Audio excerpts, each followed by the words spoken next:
তো ওই ঠাকুরকে নিয়ে থাকা, নামটা করা, আমার কাছে ঠাকুর নাম একই বিষয়বস্তু, খুব সূক্ষ্ম অবস্থায় গেলে দেখবে তাই। এখন ঠাকুর তো বলতে পারে না আমাকে ভালোবাসো ভালোবাসো সবসময়, কি লোকে কী ভাববে, মানে নর্মাল লোক কী ভাববে, যারা জ্ঞানী তারা বুঝবে যারা তিনি সত্যি কথাই বলছেন, এটাই বলা উচিত, this should be the language তাদের মতে। এখন নামটা করলে কি ঠাকুর, অন্তত ঠাকুরকেই স্মরণ করা, ঠাকুরকে স্মরণ করা সিরিয়াসলি, খুব সিনসিয়ারলি স্মরণ করা, ঠাকুর নিয়ে থাকা। আর এটাই থেকেও তোমরা এমনি নাম করবে, কীর্তন টীর্তন সব যেমন আছে, যেমন একটা আয়োজন যখন হয় 10-12 জন মিলে সবাই কীর্তন করবে, যতটা দিন সময় চলে যাচ্ছে বুঝতে পারছো সমস্যাটা। ওটা মৃত্যুটা ঠাকুর বলতেন আমরা গুরুত্ব দিই না। একটা 144 জারি হলে যেভাবে আমরা হয়ে পড়ি, বা একটা কোর্টের কেস আসলো যেভাবে হয়ে পড়ি, বা কাছের কেউ, আমিও তো 6 ঘন্টা পর মরতে পারি, বুঝতে পারছি, আমিও তো যে কেউই মরতে পারে, বাচ্চারাও তো আজকাল মরে যায়। মৃত্যুটা এত বড় একটা দৃষ্টান্ত প্রকৃতির। ঘুমে গিয়ে জাগে বই দুটো, তার যে অরিজিনাল ক্লাসটা 17 জানুয়ারি 1982, তার শুরুই হচ্ছে এটা, যে মৃত্যু আছে বলে খারাপ সেটা, মানে সময়টা যে নেই, কতটা অ্যাটাচমেন্ট দেওয়াটা ডিজার্ভ করে। এখানে যে নিয়ে আমরা 24 ঘন্টা ব্যস্ত, অতটা না। ঠাকুর নিয়ে এটাই, ওই বুলু কাকুর সাথে কথা বলো। আর বাবা তো আছে, পঞ্চুদা খুব ভালো, পঞ্চুদা আমার বহু পুরনো, পঞ্চুদা ভীষণ। আমি যখন বিশু জেঠুর বাড়ি যেতাম, বিশু জেঠুর ক্যাসেট করতে যেতাম, পঞ্চুদা থাকতো। এইটাই মোদ্দা ব্যাপারটা বলে দিলাম, নতুন লোক আসলে তখন তোমরা সব প্রাণের, আমার ঠাকুরের সব ঠাকুর নিয়ে আছে, এমনি তোমরা তৈরি, আবার আর কী বলবো নতুন করে, ওটাই আরও বলি। ওই ঠাকুর, ওই বড় বালক বন্ধনে একটা লাইন আছে, প্রাক জন্মসিদ্ধ যে বা আসে সংসারে, তাহারে বন্দিতে বলো কে বা কবে পারে। এটা ঠাকুর করতেন, তবু বাঞ্ছা রয় বন্দে এই হবাজন, বন্দিবার ছলে হবে সরোবর। মানে একটু ডিসকাশন, একটু নতুন করে একটু চর্চা হলো ওই বিষয়টা নিয়ে। মানে ডিমের সেদ্ধ না খেয়ে পোচ খেলাম, বা পোচ খেয়ে না আর কী সব খাইটায় ওরা সব এরকমভাবে। এইটা আর এইটুকুই বলার, তোমরা খুব ভালো আছো, খুব ভালো থাকবে। আর নামটা খুব করবে, ঠাকুরকে নিয়ে থাকা, ঠাকুরের পছন্দ অপছন্দগুলো দেখা, আরেকটু ডিপে ঢোকার চেষ্টা করা। ওইটাই বললাম, একটা সামাজিক সাইড খুব জরুরি, সেটা খুবই ঠাকুর বলেছেন।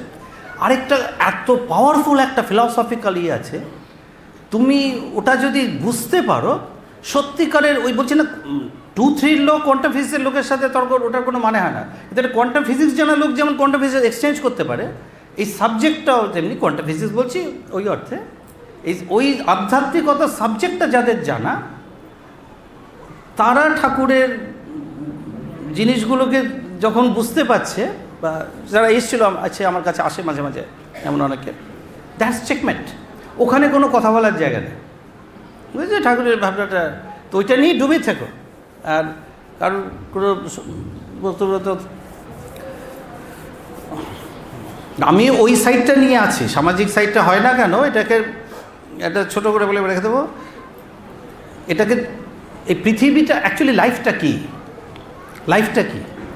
লাইফটা তুমি একটা দেখবে, এটা অ্যাকচুয়ালি আত্যন্তিকা দুঃখ নিবৃত্তি। ঋষিরা তাকে 5-6 হাজার বছর আগে বলে গেছে, লাইফটার কিছুই না, দুঃখ নিবৃত্তি। আরেকটা ধাপে পরমানন্দ প্রাপ্তি, ওটাই ঝুঁকছি না। আত্যন্তিকা অ্যাকচুয়ালি ডিসকমফোর্ট হলেও আমরা ফ্যানটা চালাই।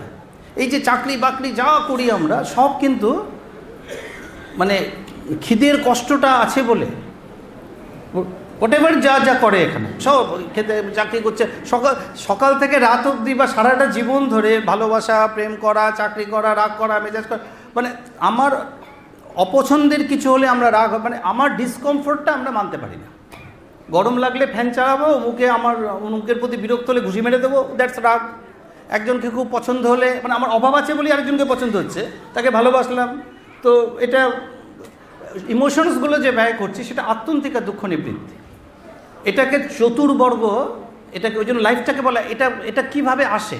তো বেদের যুগের 5-6 হাজার 7 হাজার ঠাকুর যে বেদের যুগের কথা বলতে, তো ঋষিরা দেখলো 4টা রাস্তা দেখতে পেল ওরা। এটাকে চতুর্বর্গ বলছে, ধর্ম অর্থ কাম মোক্ষ বলে।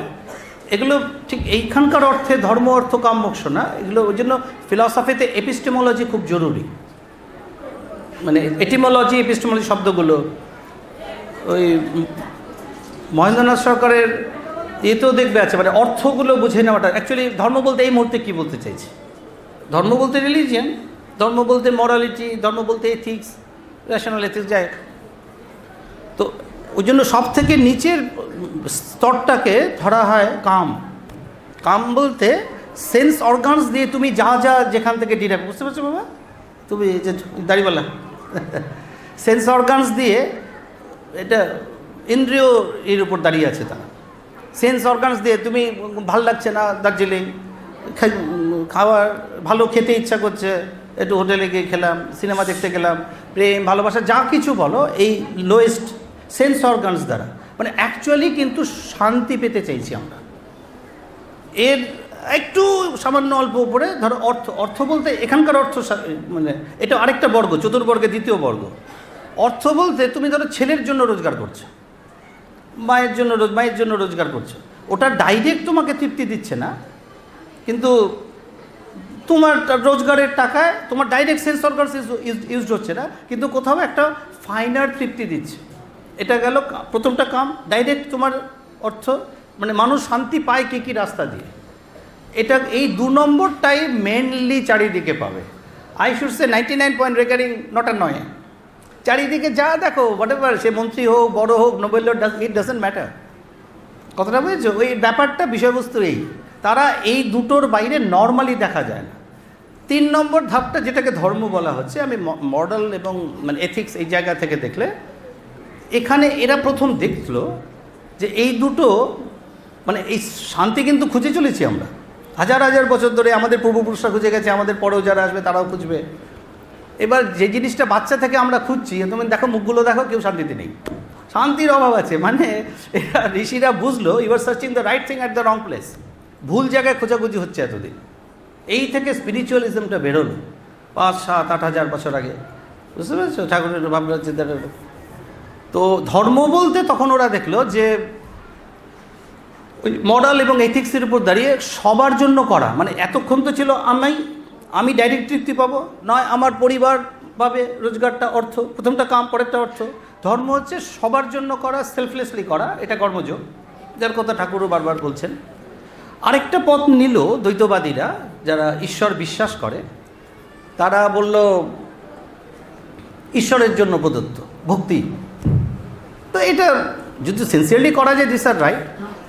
আর 4 নম্বর রাস্তাটা যেটা মোক্ষ, এই 3টের উপরে যারা চলে গেছে, ধরো গৌতম বুদ্ধ বা ধরো শিব, এই যে 4 নম্বর রাস্তাটা, তারা দেখলে 3টার কিছুতেই কিছু হবে না, পার্মানেন্ট হচ্ছে না। হাইয়েস্ট যারা, তারা তো এই 3টা যে প্রথম 3টা যে বললাম, সেটার তোমার অভাব অন্য কেউ মিটিয়ে দিতে পারবে। আজকের অর্থাভাব অন্য কেউ মিটিয়ে দিতে পারবে, 2 দিন থাকবে, 3 দিন থাকবে না, একজনে পেয়ে যাবে। এদের মধ্যেই তো সব চলছে।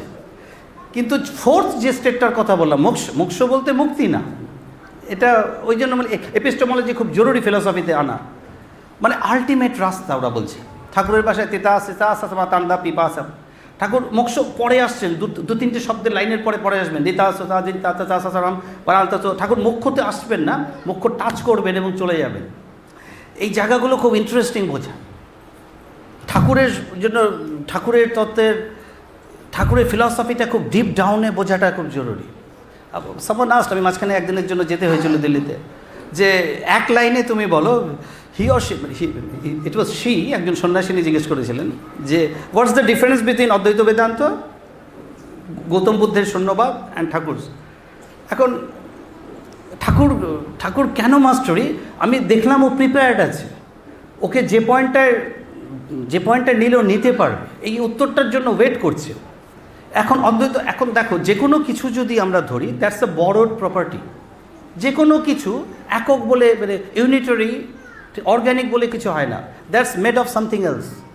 ধরো হাতটা নিলে, এটা যে কোনো বস্তুর ক্ষেত্রেই নাও, এবার হাত কতগুলো আঙ্গুলের, এবার তুমি হাতের আরও ডিপে যাও, মানে অর্গ্যানিক খুঁজতে চাইছো, অ্যাকচুয়ালি আরও ডিপে কী দিয়ে, মানে বরোড প্রপার্টি হলে হবে না, ইন্ট্রিনসিক প্রপার্টি হতে হবে।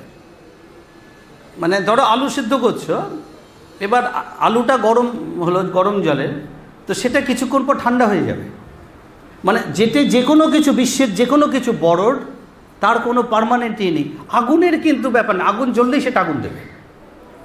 মানে বরোড প্রপার্টি মানে তুমি যে কোনো কনস্টিটিউশনে যাও, তুমি যে কোনো কনস্ট্রাকশনে যাও, সেটা আরও কিছুর সমন্বয় তৈরি।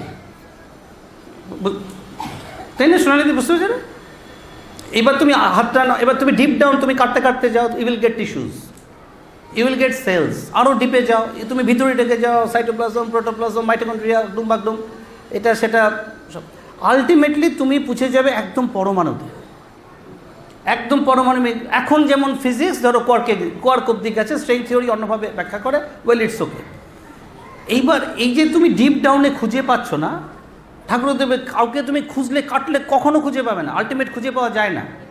তো এইটাকে অদ্বৈত বেদান্ত বলছে, আলটিমেট রুটে যদি তুমি নামতে থাকো, তুমি যার মুখোমুখি হবে সে ওদের ভাষায় পরম ব্রহ্ম।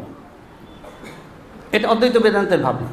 একটা জায়গায় ওরা ডিফাইন করছে, ঠাকুরের মাস্টার এটা কোথায় বোঝো, বুদ্ধিজম অনুযায়ী তুমি যদি বুদ্ধিস্ট ফিলসফিতে যাও, আলটিমেটলি না, ওরা বলছে না, কিচ্ছু নেই, নেই তো, এত দূর নেই।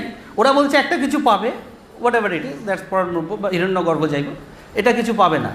ঠাকুর প্রত্যেক মুহূর্তে, প্রত্যেক পয়েন্টে ঠাকুর বলছেন, হে পথিক তুমি এগিয়ে যাচ্ছ, কখনো তুমি আছে বা নাই বলতে পারবে না। That's the beauty of Thakur. She was prepared whenever the moment she heard from me, যে ঠাকুর বলছেন যে তুমি কখনো আছে বলতে পারবে না, কখনো নাই বলতে পারবে না। এটা একটা খুব জায়গা কিন্তু। ঠাকুর 22শে মে 1992 ঘরোয়া একটা আলাপে সুখচর বল, যে নিজেই জানে না তার কাছে লোকে আসবে কেন, ব্যাপারটা তা না। ফিলসফিক্যালি দ্যাটস ব্রিলিয়েন্ট। তার এখনও জার্নি চলছে, কথাটা বুঝেছো? সে জার্নি চলছে এবং এই ফাঁকাটাকে যেমন খুঁজে পায়। ঠাকুরের অদ্বৈত বেদান্ত বলবে একটা কিছু আছে, দ্যাটস পরম ব্রহ্ম। বুদ্ধিজম বলবে, বুদ্ধের শূন্যবাদ বলবে নেই, নাগার্জুনের যে শূন্যবাদটা। ঠাকুর বলবেন তুমি আছেও বলতে পারবে না, নাইও বলতে পারবে না, ইউ জাস্ট গো অন মানে সার্চ করতে। তো এইটাই হচ্ছে ঠাকুরের এর বিউটিটা, বুঝেছো তো? যেটা ঠাকুরের, ও তখন এসে দেখলাম খুব উত্তেজিত হয়ে গেল, মানে ও জায়গাটা ধরতে পেরেছে যে ওটা রাস্তা নয়। এখন ও একটা কথায় ওর কাছে প্রমাণিত হলো, এখন ওর কাছে প্রমাণিত হওয়ার মতো মানে ও বেটা মানে অনেক মানে বাস্তবের দিক থেকে অনেক লেখাপড়া করে। সেন্ট স্টিফেন্স কলেজের এক সময় ছাত্রী, তারপর JNU, তারপর আর বাইরে বাইরে কোথায় কোথায় ছিল, তারপর সন্ন্যাস নিয়েছে, যে কোনো দুটো বোধহয় বিয়ে করেছিল, দুটোই টেকে নিয়ে সন্ন্যাস কন্যা ট্রান্সফারে ঢুকে গেছে। আনফর্চুনেটলি আমার সাথে দেখা এসেছিলো আর অনেকজনের সাথে। ওর কাছে লেগেছে ব্যাপারটা, ওর কাছে লেগেছে জায়গাটা। এখন এটার বোঝার জন্য, আরও ডিপে বোঝার জন্য, ঠাকুরের মতো করে বোঝার জন্য, you have to love Thakur, intensely love Thakur, sincerely I should say. আর নামটা খুব শোনার জন্য তো দেখা নেয়নি ঠাকুরের গলায় যে নামগুলো আছে, আরও 2-3টে নাম আছে। দমদম 2 জুন 1979, এটা একটা নাম আছে। তো এইগুলো এটা বোঝানো খুব মুশকিল, আমি জানি না, ভালো বোঝাতে পারছি না, আমি বোঝাতে ভাষণ দিও না ওইভাবে। আসে কেউ কেউ আসে তারা, এবং ভীষণভাবে ঠাকুরকে নিচ্ছে, সব দেখছে।